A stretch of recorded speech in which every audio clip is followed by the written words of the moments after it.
한번 따라합시다. 선을 갚으리로다. 여러분들 기억나시는 서원들 있습니까? 우리 사랑하는 지드리 가족 여러분, 우리가 살아가면서 세상에서 가장 힘든 일이 무엇일까라고 하는 것, 한번 여러분들 가운데 질문을 드려봅니다. 무엇일 것 같아요? 여러분, 일하는 것이 힘듭니까? 아니면 어떤 가정의 문제들, 자녀의 문제들이 힘들게 생각이 됩니까? 그런데 사실 그런 것들은 별로 힘들지 않습니다. 생각해 보면 가장 힘든 일이 한 가지가 있는데요, 그건 사람과의 관계인 것 같아요. 사람과의 관계가 살아가면서 가장 힘들지 않을까, 이렇게 생각을 해보게 돼요. 여러분, 누군가의 말 한마디가요, 굉장히 나를 힘들게 합니다. 또 누군가의 행동 하나하나가 우리의 마음을 막 흔들어 버릴 때가 있습니다. 그런데 요즘 제 마음속에 저도 이제 2년 뒤면 60줄에 들어서다 보니까 마음속에 새롭게 자리 잡은 깨달음이 한 가지가 있어요. 이제는 다른 사람들의 말이나 행동에 너무 깊이 매이지 말아야 되겠다라고 하는 거예요. 여러분, 누군가 나를 칭찬해 주면 그냥 고맙다, 참 고맙다라고 하는 감사함으로 그 마음을 받으면 되는 것이고, 반대로 누가 나를 오해하거나 험담을 해도 그 사람이 얼마나 힘들면 저러겠냐, 다 자기 같은 줄 아나 보네라고 이렇게 생각을 하면 될 것 같아요. 얼마나 힘들면 저렇겠느냐라고 하는 거죠. 그래서 그냥 흘려보내는 것 같아요. 여러분, 다 나 같으다고 생각할 때가 얼마나 많습니까? 다 자기 같은 줄 알지만 세상은 그렇지 않습니다. 그래서 대꾸하지 않고 또 따지지 않고 마음에 오래 담아두지 않는 것이 건강에도 좋고 삶에도, 인생에도 좋다라고 하는 거예요. 삶이요, 단순해질수록 마음이 더 자유로워집니다. 관계도 그렇고요, 힘든 일도 그렇습니다. 교회 생활도 단순해질 수 있기를 주님의 이름으로 축복합니다. 복잡하게 생각하지 마시고 정말 은혜라고 하는 귀한 은혜, 단순함 속에 귀한 신앙의 삶이 있기를 주님의 이름으로 축복을 드려요. 그런데 여러분, 믿음의 사람으로 살아가는 우리에게 사실 이 관계, 어려움, 그리고 힘듦이라고 하는 것들보다 더 깊고 중요한 질문이 한 가지가 있어요. 그것이 무엇이냐면, 우리는 성도라고 부름을 받았습니다. 그래서 어려움, 관계 이런 것들보다 더 중요한 것이 무엇이냐면, 내가 지금까지 받은 이 은혜를 어떻게 보답하며 살 수 있을 것인가 라고 하는 거예요. 내가 지금까지 받은 이 은혜를 어떻게 보답하며 살 것인가. 여러분, 생각해 보신 적이 있어요? 정말 내가 받은 이 은혜를 어떻게 보답하며 살 것인가. 사랑하는 여러분, 이 질문은요, 정말 단순한 신앙의 고백만이 아니라 성도로서 은혜를 알고 사는 사람들의 고백이다라고 하는 거예요. 은혜를 아는 자들만이 할 수 있는 고백, 은혜가 없이는 할 수 없는 고백이다라고 하는 거죠. 오늘 우리가 읽었던 이 본문을 보면 다윗은요, 평생 이 질문을 붙잡고 살았습니다. 내가 이 은혜를 어떻게 갚고 살 것인가, 어떻게 보답할 것인가. 그는 목동이었습니다. 그는 전쟁터의 용사였고 이스라엘의 왕이었지만 그 무엇보다도 평생 그를 붙잡고 살았던 것은 하나님의 은혜를 받은 자로 살기를 원했고 살았던 자이다라고 하는 거예요. 그래서 오늘 본문에서 이렇게 고백해요. 여호와께서 내게 주신 모든 은혜를 무엇으로 보답할꼬? 라고 12절에 그렇게 고백을 하고 있어요. 오늘 저와 여러분들의 삶 속에서 여호와께서 내게 주신 모든 은혜를 내가 무엇으로 보답할 거를 생각할 수 있는 우리 사랑하는 심령들 되기를 주님의 이름으로 축복합니다. 우리 사랑하는 지드리 가족 여러분, 오늘 우리가 이 질문 앞에 서야 돼요. 이 질문 앞에 대답할 수 있어야 돼요. 이 질문 앞에 우리가 올바른 행동을 통하여 주 앞에 나갈 수 있는 자들 되기를 예수의 이름으로 축복합니다. 예수 그리스도의 십자가, 구원의 은혜, 그리고 지금까지 나의 삶을 붙들어 주신 그 손길을 돌아본다면 우리도 다윗처럼 고백할 수밖에 없음을 저와 여러분이 분명히 알기를 예수의 이름으로 축원합니다. 그래서 고백해야 돼요. 주님, 주님, 받은 은혜에 어떻게 하든 내가 보답하며 살겠습니다. 이 질문의 대답이 오늘 저와 여러분들의 대답되기를 주님의 이름으로 축원을 드리고요. 오늘 이 말씀을 통해서 은혜에 반응하는 믿음이 무엇인지, 그리고 사랑의 서원으로 응답하는 신앙을 다시 한번 회복할 수 있는 우리 사랑하는 성도들 되기를 주님의 이름으로 축복합니다. 첫째, 모든 은혜를 무엇으로? 라고 하는 질문이 있어야 돼요. 모든 은혜를 무엇으로? 12절의 말씀이죠. 우리 사랑하는 성도 여러분, 다윗은요, 하나님의 은혜를 잊지 않고 늘 기억하고 고백하며 살았습니다.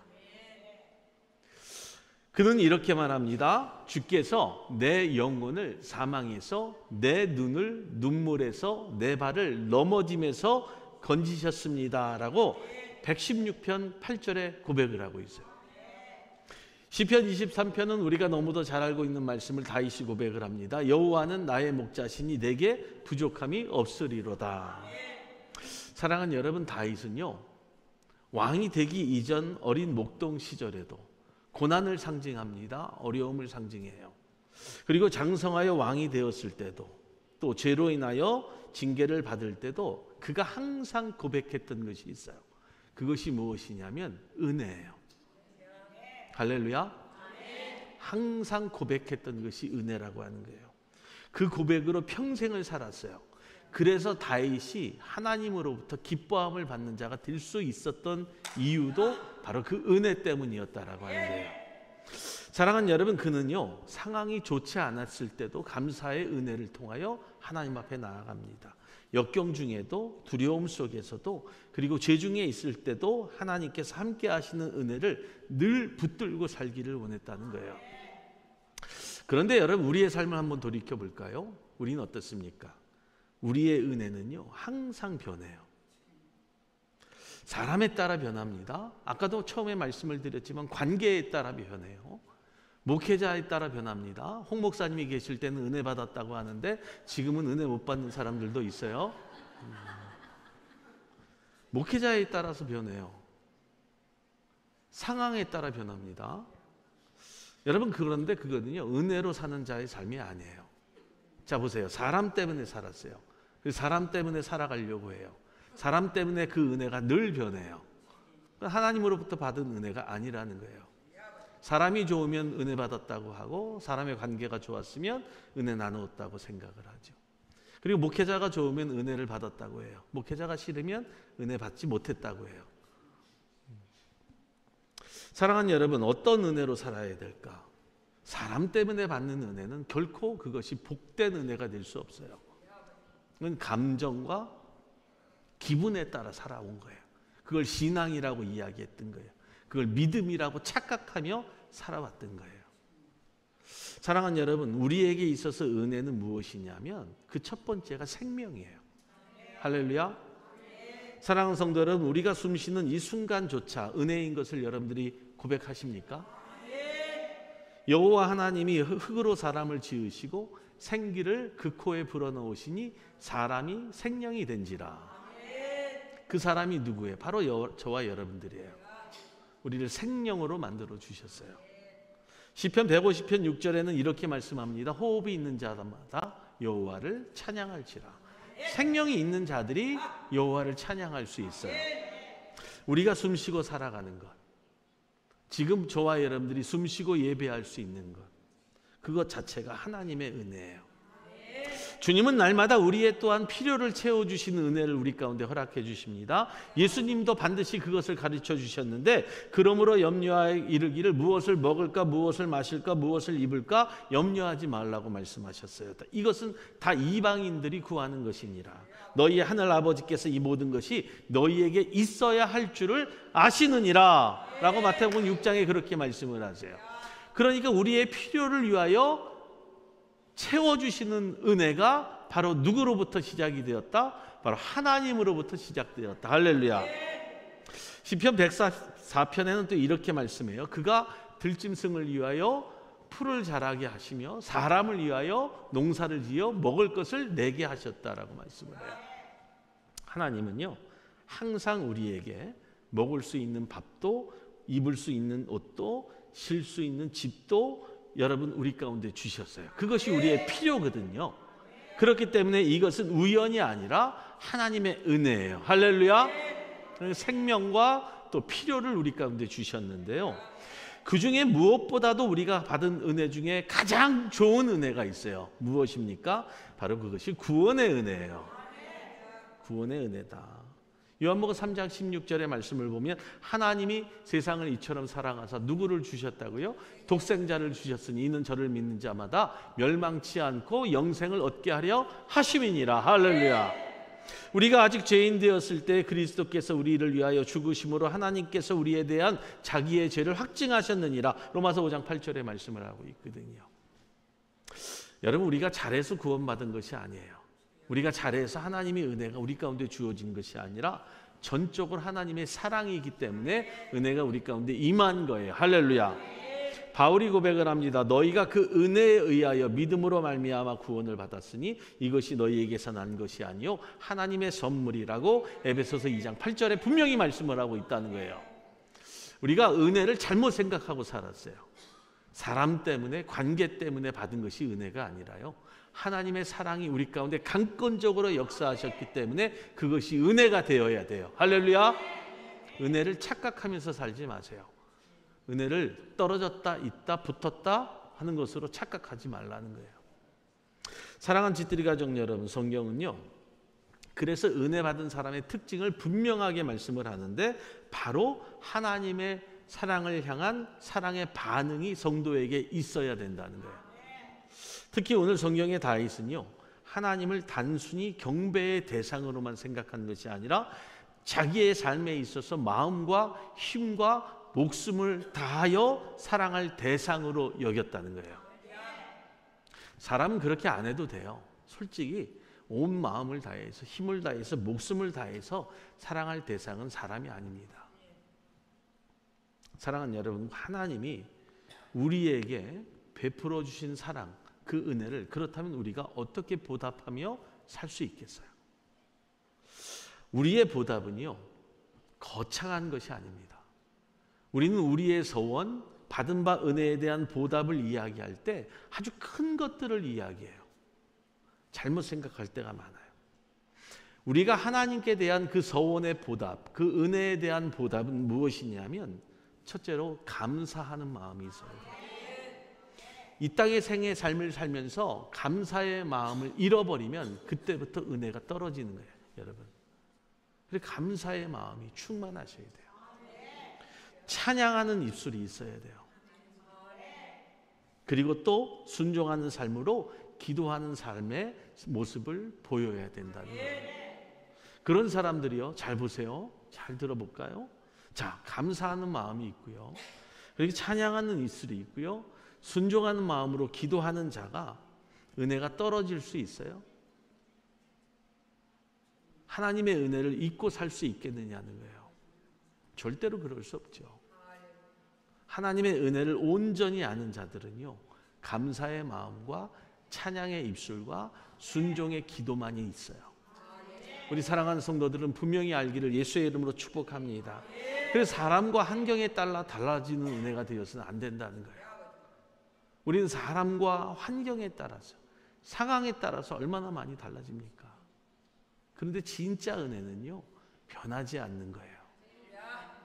하나님의 은혜가 그런 은혜임을 알고 우리의 삶에 온전한 감사, 감사의 찬양의 고백들, 순종의 기도가 저와 여러분들 가운데 있기를 예수의 이름으로 축복합니다.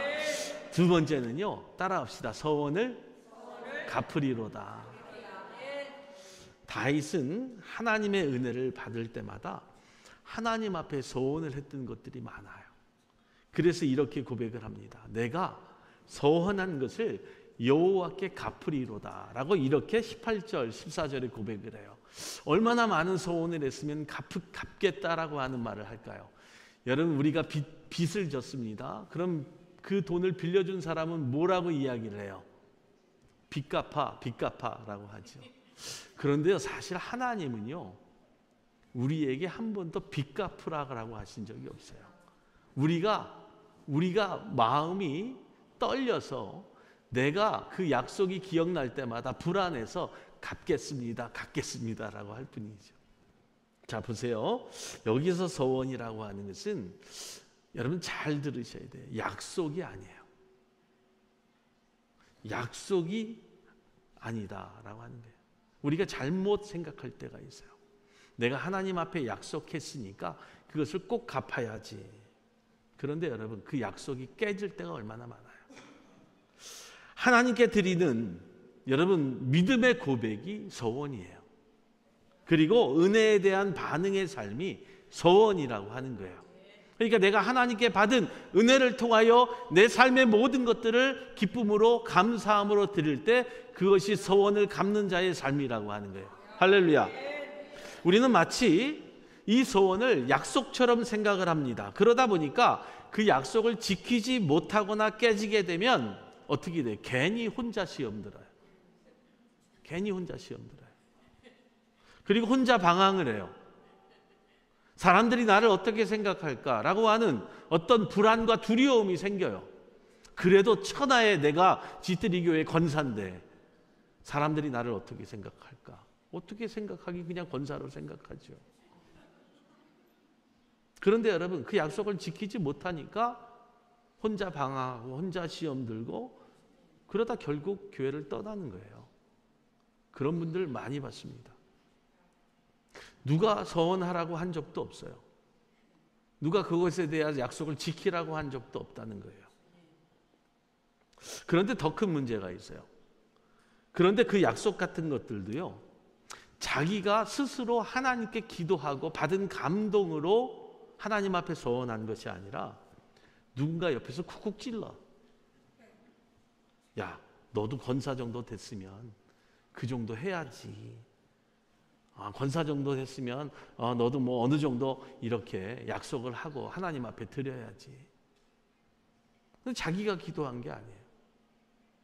자기가 새벽 기도 나온 게 아니에요. 권사 정도 됐으면 새벽 기도 나와야지. 그래야 신앙이 좋은 거야. 누가 그런 얘기했어요? 권사 정도 되면 새벽 기도 나와야 돼. 물론 좋은 신앙일 수 있지만 여러분, 하다 지쳐요, 사람이. 지치다 보면 시킨 것에 대한 원망을 하게 되는 거예요. 그리고 혼자 시험 들어요. 그것이 새벽 기도이든 헌금 생활이든 청소이든 어떤 헌신이든 모두 똑같아요. 억지로 시켜서 하는 것은요, 절대로 서원이 될 수 없어요. 약속이 될 수 없는 거예요. 반드시 그 약속은 깨지게 되어 있어요. 강요해서 한 약속이 어떻게 이루어질 수 있겠습니까? 서원은요, 나의 믿음의 온전한 삶을 고백하는 거예요. 내가 하나님과의 관계에서 누렸던 기쁨과 감사가 충만하기 때문에 내가 이 모든 것을 하나님 앞에 드려도 아깝지 않습니다라고 하는 믿음의 온전한 고백이라고 하는 거예요. 여러분들이 시켜서 하는 것이 아니라 누군가 하라고 해서 하는 것이 아니라 잘못된 신앙과 믿음을 가지고 있어요. 성경은 서원에 대해서 분명히 말씀하세요. 전도서 5장 4절의 말씀에 이렇게 말씀합니다. 내가, 잘 들으셔야 돼요. 내가 하나님께 서원하였거든. 다른 사람이 시킨 게 아니잖아요. 하나님이 나에게 주신 감동으로 내가 하나님께 서원하였거든. 갚기를 더디게 말라. 하나님은 미련한 자를 기뻐하지 아니하시니 서원한 것을 갚으라라고 말씀을 하세요. 이것이 믿음의 온전한 고백이거든요. 자, 전도서 5장 5절의 말씀에는 이렇게 말씀하세요. 그 다음에 말씀하시는 내용이 서원하고 갚지 아니한 것보다 서원하지 아니하는 것이 더 나으니라. 자꾸 서원을 하래요. 주위에서 이것도 하라고 그러고 저것도 하라고 하죠. 근데 마음에 감동이 없는데 그것이 서원이 될 수 있겠습니까? 사랑하는 여러분, 이 말씀의 의미는 무엇이냐면, 그래서 서원하지 말아야지 라고 하는 그 말이 아니라, 이 말씀의 서원은요, 절대로 하나님과의 관계에서 모든 것들을 가벼이 여기지 말라는 거예요. 여러분들이 고백하는 것, 여러분들이 말씀에 따라 살기를 원하는 것, 기도하는 것, 헌신하는 것, 순종하는 것, 헌금을 드리는 일들, 모든 것들 가볍게 생각하지 마세요. 성도의 서원은요, 그래서 하나님이 주신 은혜에 대한 성도들의 자연스러운 반응이에요. 할렐루야. 여러분, 배가 고프면 무엇을 드세요? 한약 드시지 않죠? 한약이 아무리 좋아도요, 배가 고프면 밥을 먹어야죠. 그리고 우리 한국 분들은 빵이 밥이 될 수 없는 거예요. 그래서 밥을 먹어야 되는 거예요. 맞아요. 하나님의 은혜에 대한 자연스러운 반응이 서원이에요. 만약에 여러분들이 누군가의 강요에 의해서, 누군가의 말에 의해서 내가 자진해서 내가 감동적으로 하나님 앞에 서원하지 않았다고 한다면 다시 한번 여러분들의 서원을 돌이켜보세요. 주님, 내 삶을 다 드리겠습니다 라고 한 그 고백이 쉽게 나올 수 있겠어요? 감동이 없는데, 은혜가 없는데 나오겠습니까? 누군가 이렇게 이야기해요. 권사님, 장로님 하셔야죠. 알았어. 이건 소원이 아니잖아요. 남들이 하니까, 누군가 보니까 그 고백은 헌신도 아니잖아요. 성경의 위대한 믿음의 사람들은요, 은혜를 경험할 때마다 소원으로 반응했어요. 그런데 그 소원은요, 어떻게 드린 소원인지를 한번 보셔야 돼요. 여러분, 아브라함 어때요? 100세에 얻은 아들 이삭을 번제로 드리라고 하는 그 말씀 앞에 그는 한치의 불순종함도 없었어요. 그냥 다 드립니다. 누구를 드려요? 아들을 드리잖아요. 하나님에 대한 사랑을 삶으로 증명한 거예요. 야곱은 어떻습니까? 강야에서 들보개를 베고 잠들었을 때 하늘에 사각다리가 내려오는 환상을 본 후 이렇게 소원을 해요. 하나님께서 나와 함께 하셔서 여호와께서 나의 하나님이 되실 것이고, 내가 기둥으로 세운 이 돌이 하나님의 집이 될 것이요, 하나님께서 주신 모든 것의 10분의 1을 반드시 하나님께 드리겠나이다. 반드시 하나님께 드리겠나이다. 그리고 그것을 평생 지켰어요. 이게 소원이에요. 하다 마는 것 소원 아니에요. 11조도 그래요. 뭐 11조 얘기하니까 또 시험 들 분들이 있을지 모르지만 11조도 그래.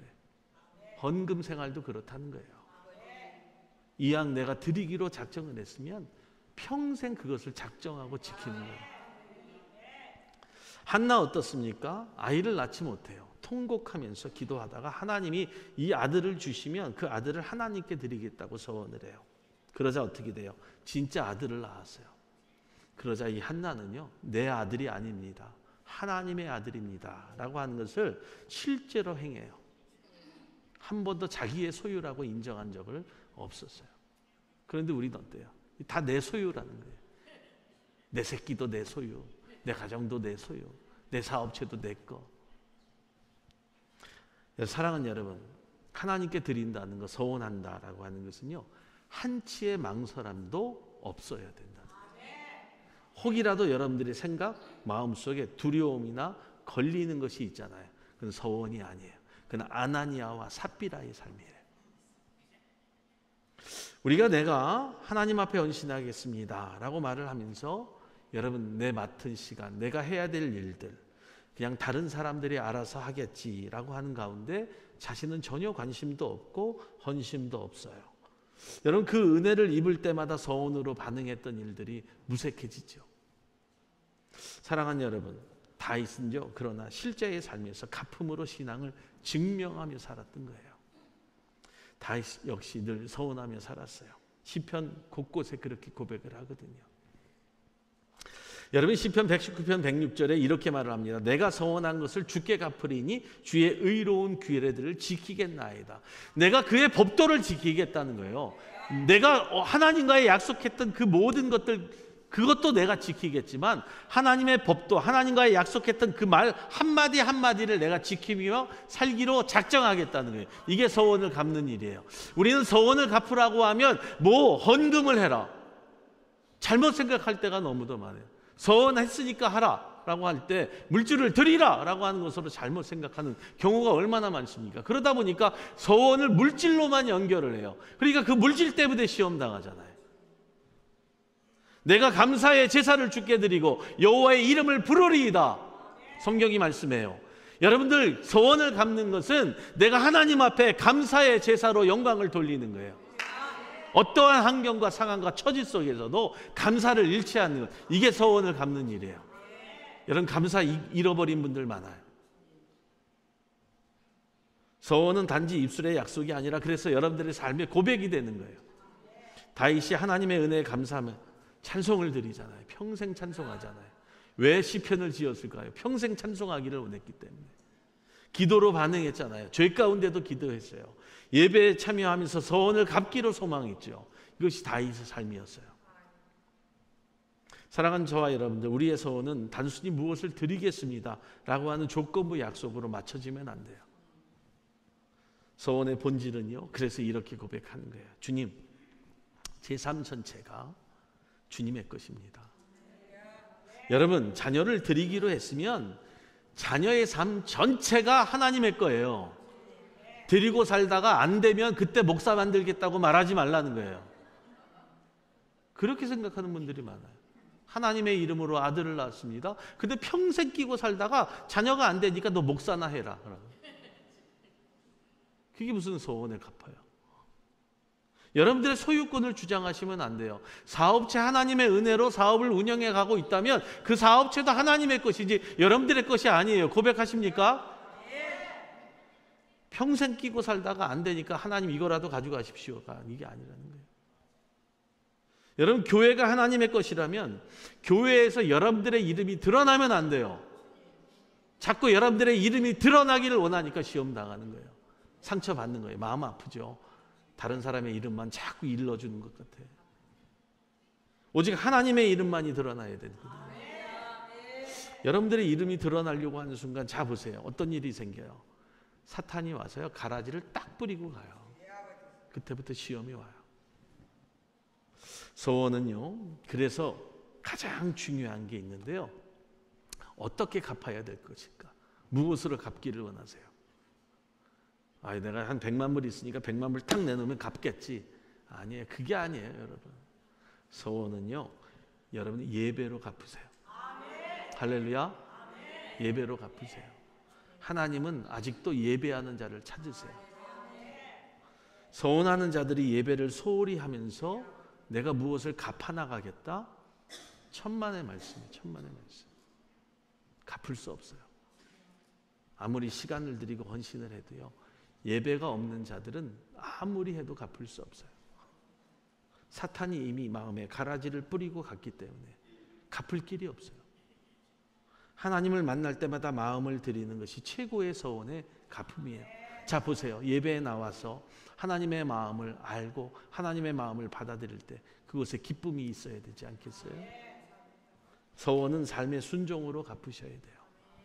너희 몸을 하나님이 기뻐하시는 거룩한 산 제물로 드리라 라고 말씀하셨거든요.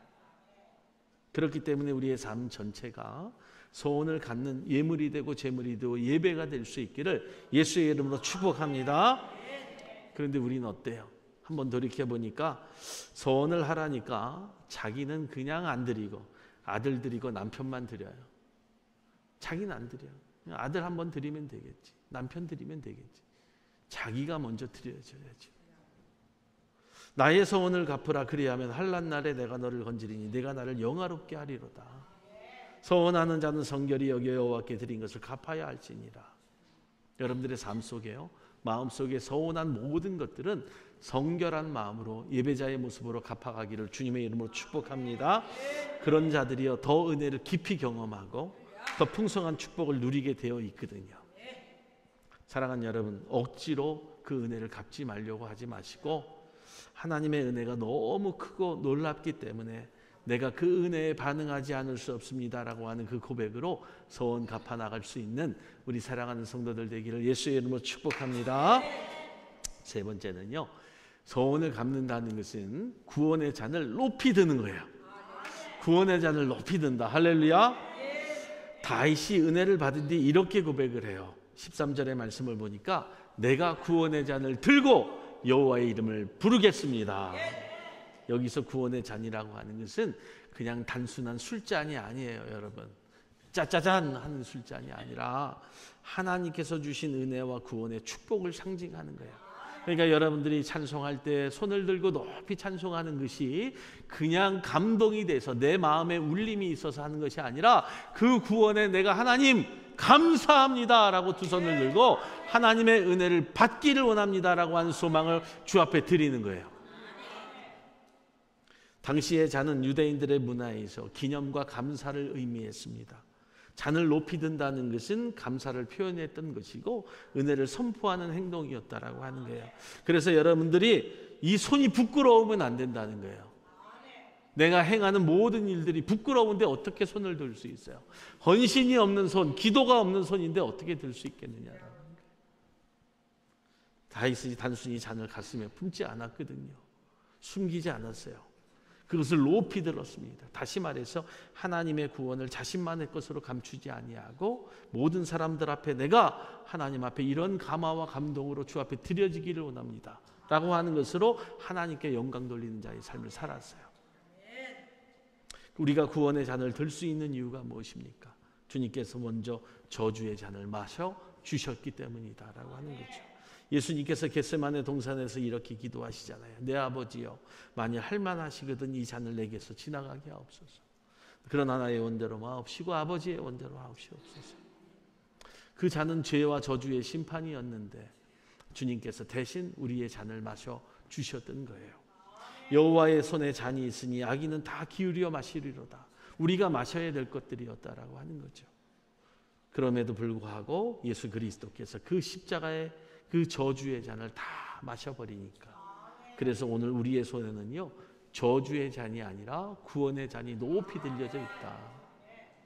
사랑하는 여러분, 이제 저와 여러분들은 이 구원의 잔을 높이 들어야 돼요. 단순히 들기만 하는 것이 아니라 감사와 찬송과 영광의 잔으로 높이 들기를 주님의 이름으로 축복합니다. 내가 그 감사와 찬송과 영광의 잔을 높이 들고 소원을 갖겠습니다. 할렐루야. 우리 하나님께 영광을 받습니다. 그래서 병든 가운데도 고백할 수 있어요. 그가 채찍에 맞음으로 너희가 나음으로도 높이 들어야 되죠. 두려움 가운데도 하나님이 우리에게 주시는 것은 두려운 마음이 아니니 능력과 사랑과 근신하는 마음이라고 말씀하고 있고요. 시험 가운데서도 하나님은 미쁘사 너희가 감당하지 못할 시험 당할 허락하지 아니하시고 피할 길을 내서 너희로 능히 감당하게 하셨다라고 말씀하십니다. 얼마나 감사합니까? 그러니까 구원의 잔을 높이 들고 사세요. 내리지 마세요. 모세가 손이 내려왔던 순간 아말렉과의 전투에서 지잖아요. 우리의 구원의 손이 높이 드는 순간 하나님이 우리를 승리케 하시는 놀라운 축복이 주어지는 거예요. 시편은 또 말합니다. 내 잔이 넘치나이다. 내 잔이 넘치나이다. 지난 시간에도 말씀을 드렸지만 하나님의 은혜는요 겨우겨우 살아갈 만큼만 주시는 것이 아니라 넘치도록 부어주시는 은혜가 하나님의 축복이에요. 사랑하는 성도 여러분, 오늘도 구원의 잔을 높이 들고 찬송하면서 승리하는 믿음의 심령들 되기를 주님의 이름으로 축복합니다. 잔을 들지 않으면 은혜가 경험되지 않은 거예요. 예배 속에서 우리가 잔을 높이 들고 찬송하지 못하면 하나님의 은혜를 경험할 수 없는 거예요. 감사로 높이 들 때 그 은혜가 실제가 되는 것이고 체험이 되어야 돼요. 그래서 그것이 감동으로 감화로 올 때 내가 하나님 앞에 이 소원을 갚아나가겠습니다라고 하는 그 고백이 나오게 되는 거예요. 곤란한 세상 속에서도 하나님이 우리에게 축복하셨는데요, 구원의 하나님을 인하여 내가 기뻐하리로다. 사랑하는 우리 지드리 가족 여러분, 작은 일상 속에서도 항상 기뻐하라, 쉬지 말고 기도하라, 범사에 감사하라 라고 하는 말씀대로 우리 사랑하는 성도들 구원의 잔을 오늘도 높이 들기를 주님의 이름으로 간절히 축복합니다. 이것이 믿음의 고백이고 은혜의 선포가 될 수 있기를 예수의 이름으로 축원을 드려요. 네, 말씀을 마치겠습니다. 성경이 말씀을 하거든요. 신앙은요 반드시 표현이 되어야 돼요. 우리가 그런 말을 많이 합니다. 아유, 사랑한다는 말 한번 해봐. 그랬더니 야, 지금까지 몇십 년을 살았는데 가족끼리는 그러는 거 아니야? 라고 하면서 한 번도 표현을 안 해요. 그런데 여러분 신앙과 마음은 표현이 되어야 돼요. 마음속에만 감추어주면요 그 믿음이 약해요. 그리고 약해져 가요. 찬송하고 또 찬송하고 또 감사하고 또 감사하고 또 기도하면서 여러분 우리의 마음을 확실히 보여줄 때 그 믿음이 더욱더 굳세어져 간다. 그리고 그 믿음을 통하여 그 소원을 갚아나가는 삶이 주어진다는 사실을 잊지 않기를 예수의 이름으로 축복합니다. 예수님께서 말씀하셨어요. 마태복음 10장 32절에 이렇게 말씀하시는데요, 누구든지 사람 앞에서 나를 시인하면 나도 하늘에 계신 내 아버지 앞에서 저를 시인하리라. 우리가 여호와의 이름을 부르고 고백할 때 하나님이 우리를 기억하시고 인정해 주세요. 그리고 그 은혜는 사용하면 할수록 더 커지고 더 새로워진다는 사실을 잊지 마세요. 그리고 여러분들의 소원을 한 가지 한 가지 정말 마음을 다해 갚아 나갈 수 있는 우리 믿음의 귀한 심령들 되기를 주님의 이름으로 간절히 축원을 드리면서 온전한 믿음의 삶을 힘차게 살아가고 승리하는 우리 살아가는 성도들 되기를 예수의 이름으로 축원합니다. 축원합니다. 우리 하나님께 영광의 말씀